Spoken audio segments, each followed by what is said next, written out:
Hola, ¿cómo están? Soy Víctor Chocobar. Estamos con esta nueva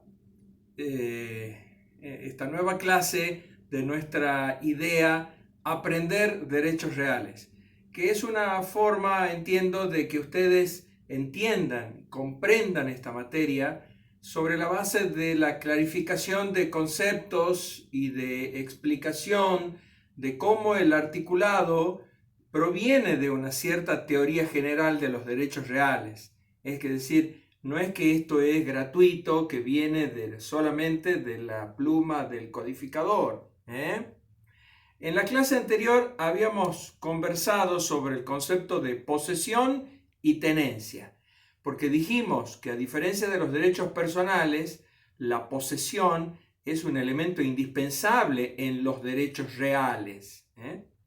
Pero tal vez junto con posesión y tenencia haya otro concepto que sea necesario y muy útil clarificar.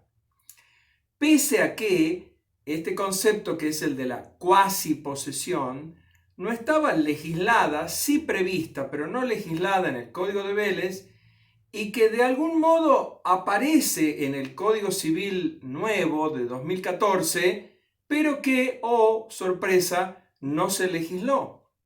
Cuando el Código Civil y Comercial nuevo dice en el artículo 1883, objeto, el derecho real se ejerce sobre la totalidad o una parte material de la cosa que constituye su objeto por el todo o por una parte indivisa. Punto aparte. Hacemos hincapié en el término cosa, también en parte material de la cosa que constituye su objeto, porque indefectiblemente el derecho real se ejerce sobre cosas, de ahí su nombre, derecho real, porque proviene de res, que quiere decir cosas, es el derecho de las cosas, entre comillas. No es tan así, pero para que se entienda, el derecho real, derecho de las cosas. Y después de ese punto aparte dice, el objeto también puede consistir en un bien taxativamente señalado por la ley. Dijimos la clase pasada, o tal vez la anterior, ya no recuerdo bien, que un concepto es el género, el otro es la especie. Cosas y bienes que no son cosas. Todas las cosas son el género, los bienes son especies de cosas que casualmente no son cosas como objetos materiales. Las cosas que Vélez definió en su artículo 2311. Se llaman cosas en este código a los objetos materiales susceptibles de tener valor.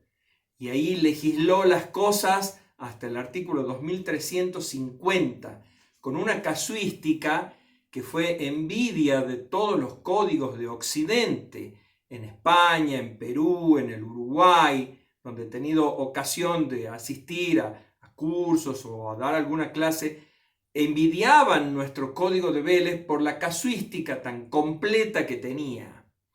Bueno, Vélez en su artículo 2400 dice que objeto de la posesión son las cosas ciertas y determinadas, para mejor. Y en la nota explica lo que los romanos llamaban la cuasi posesión. Como Vélez era romanista, no podía hacerse el distraído respecto de los bienes que no sean cosas. Y habla ahí en una nota muy explicativa sobre aquellos quod in iure consistum, es decir, aquellos objetos que consisten en un derecho.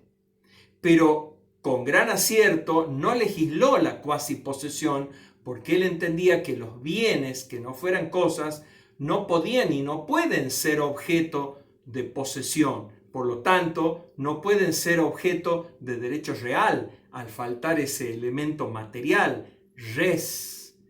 Pero cuando uno abre el código nuevo y empieza a leer los derechos reales y se encuentra con esta disposición, el objeto también puede consistir en un bien taxativamente señalado por la ley, uno dice, ¡oh, sorpresa!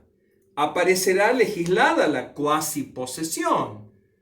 Porque ¿cómo se va a incluir como objeto de derecho real a un bien? De ahí que sea cuasiposesión, es casi posesión, solo que, detalle, el objeto no es una cosa material, es un derecho. Por eso los romanos le llamaban cuasiposesión. Entonces pensábamos que después de leer el 1883 encontraríamos un capítulo que legisle la cuasiposesión, ya que según el Código Nuevo, los bienes que no son cosas también pueden ser objetos de los derechos reales. Pero no aparece ese capítulo, ni aparece siquiera legislada la cuasiposesión. Y cabría preguntarse, leyendo el Código de Beles, los artículos sobre las cosas y los artículos sobre cómo se adquiere la posesión de las cosas, que hubiese sido necesario una serie de artículos en el Código Nuevo que nos clarifiquen y nos expliquen cómo se adquieren los derechos reales sobre los bienes que no son cosas. ¿Se entiende? Una pregunta interesante para hacérsela a uno mismo. Nosotros desarrollamos este y otros temas más en nuestro curso presencial Aprender Derechos Reales. Ahí encontramos muchas respuestas a los interrogantes que nos plantea este código nuevo y cómo este código nuevo puede entrar en una teoría general de los derechos reales, que es la vieja teoría general de los derechos reales romanista, sabiniana, freitiana, de Vélez Sarsfield, y que no tiene ni tuvo por qué cambiar.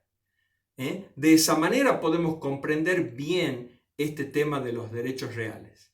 Nos encontramos en la próxima clase. Hasta luego.